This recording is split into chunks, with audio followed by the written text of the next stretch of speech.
अप्रैल फूल दिवस अर्थात मूर्ख दिवस विश्व भर में 1 अप्रैल के दिन मनाया जाता है। इस दिन लोग अपने मित्रों, पड़ोसियों और यहाँ तक कि अपने घर के सदस्यों से भी बड़े ही विचित्र प्रकार के हंसी मजाक, मूर्खतापूर्ण कार्य और धोखे में डालने वाले उपहार देकर आनंदित होते हैं। लेकिन क्या आपको पता है कि अप्रैल फूल दिवस की शुरुआत कब और कहाँ से हुई थी? इस लेख में हम अप्रैल फूल दिवस की शुरुआत एवं इस तिथि से जुड़े विभिन्न लोक कथाओं का विवरण दे रहे हैं। अप्रैल फूल दिवस की शुरुआत।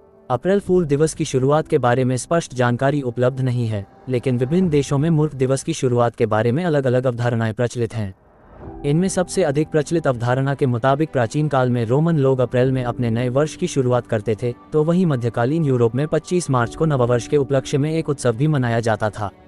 लेकिन 1852 में पोप ग्रेगरी अष्टम ने ग्रेगरियन कैलेंडर, वर्तमान में मान्य कैलेंडर, की घोषणा की, जिसके आधार पर जनवरी से नए वर्ष की शुरुआत की गई।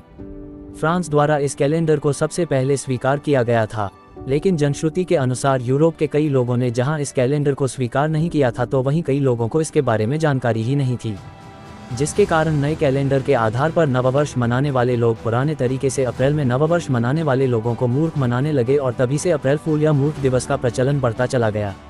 अप्रैल फूल दिवस से जुड़ी लोक कथाएं। 1. बहुत समय पहले यूनान में मोक्सर नामक एक मजाकिया राजा था। एक दिन उसने सपना देखा कि किसी चींटी ने उसे जिंदा निगल लिया है। सुबह जब उसकी नींद टूटी तो वह अपने सपने को याद कर जोर जोर से हंसने लगा।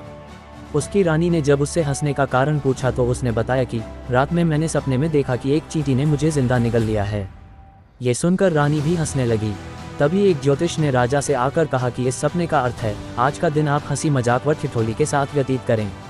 उस दिन अप्रैल महीने की पहली तारीख थी, अतः उस दिन से हर वर्ष 1 अप्रैल को हंसी मजाक से भरा दिन के रूप में मनाया जाने लगा। 2. एक अन्य लोक कथा के अनुसार एक अप्सरा ने किसान से दोस्ती की और कहा, यदि तुम एक मटकी भर पानी एक ही सांस में पी जाओगे तो मैं तुम्हें वरदान दूंगी। मेहनतकश किसान ने तुरंत पानी से भरा मटका उठाया और पी गया।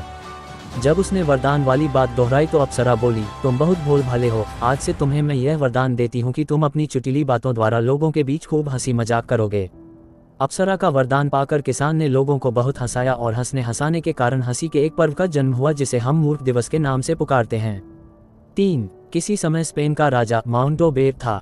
एक दिन उन्होंने घोषणा कराई कि जो सबसे सच्चा झूठ लिख कर लाएगा उसे इनाम दिया जाएगा। प्रतियोगिता के दिन राजा के पास सच्चे झूठ के हजारों खत पहुंचे, लेकिन राजा किसी के खत से संतुष्ट नहीं था। अंत में एक लड़की ने आकर कहा, महाराज मैं गूंगी और अंधी हूँ। ये सुनकर राजा चकराया और पूछा, तुम्हारे पास क्या सबूत है कि तुम सचमुच अंधी हो? तब उस लड़की ने बताया कि महल के सामने जो पेड़ लगा है वह आपको तो दिखाई दे रहा है, लेकिन मुझे नहीं दिखाई दे रहा है। इस बात पर राजा खूब हंसा। उसने लड़की को झूठे मजाक का इनाम दिया और प्रजा के बीच घोषणा करवाई कि अब हम हर वर्ष 1 अप्रैल को मूर्ख दिवस मनाएंगे। तब से आज तक ये परंपरा चली आ रही है। 4. ईसा पूर्व एथेंस नगर में 4 मित्र रहते थे। इनमें से एक अपने को बहुत बुद्धिमान समझता था और दूसरों को नीचा दिखाने में उसको बहुत मजा आता था। एक बार तीनों मित्रों ने मिलकर एक चाल सोची और उससे कहा कि कल रात में एक अनोखा सपना दिखाई दिया। सपने में हमने देखा कि एक देवी हमारे सामने खड़ी होकर कह रही है कि कल रात पहाड़ी की चोटी पर एक दिव्य ज्योति प्रकट होगी और मनचाहा वरदान देगी, इसलिए तुम अपने सभी मित्रों के साथ वहां जरूर आना। अपने को बुद्धिमान समझने वाले उस मित्र ने उनकी बात पर विश्वास कर लिया। निश्चित समय पर वह पहाड़ की चोटी पर पहुंच गया, साथ ही कुछ और लोग भी उसके साथ ये तमाशा देखने के लिए पहुंच गए और जिन